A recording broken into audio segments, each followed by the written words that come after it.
Congress party బలోపేతానికి పటిష్టమైన నాయకత్వాన్ని సంస్థాగత నిర్మాణంలో ప్రోత్సహించాలని పరకాల శాసనసభ్యులు శ్రీ రేవూరి ప్రకాష్ రెడ్డి గారు అన్నారు.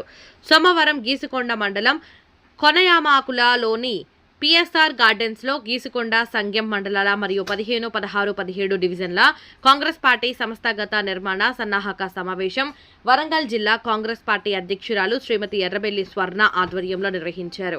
ఈ కార్యక్రమానికి ముఖ్య అతిథులుగా పరకాల శాసనసభ్యులు శ్రీ రేవూరి ప్రకాష్ రెడ్డి గారు, పిసిసి పరిశీలకులుగా ఎమ్మెల్సీ శ్రీ ఎండి అమీర్ అలీ ఖాన్ గారు, పిసిసి అబ్జర్వర్ శ్రీ రవిచంద్ర గారు పాల్గొన్నారు. ఈ సందర్భంగా కాంగ్రెస్ పార్టీ సంస్థాగత నిర్మాణంపై కాంగ్రెస్ పార్టీ నాయకులు కార్యకర్తలకు దిశానిర్దేశం చేశారు.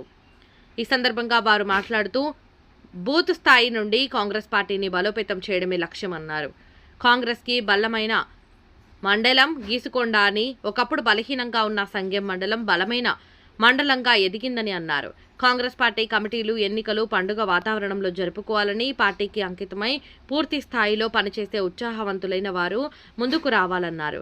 కాంగ్రెస్ పార్టీలో పదవైనా ప్రజాప్రతినిధి పదవి అయినా పార్టీకి ప్రజలకు సేవ చేయాలని బాధ్యతగా నిర్వహించే నాయకత్వాన్ని ప్రోత్సహించాలన్నారు. గ్రూపులు పెట్టవద్దు అని, కష్టపడ్డ కార్యకర్తకు పార్టీ గుర్తింపు లభిస్తుందని అన్నారు.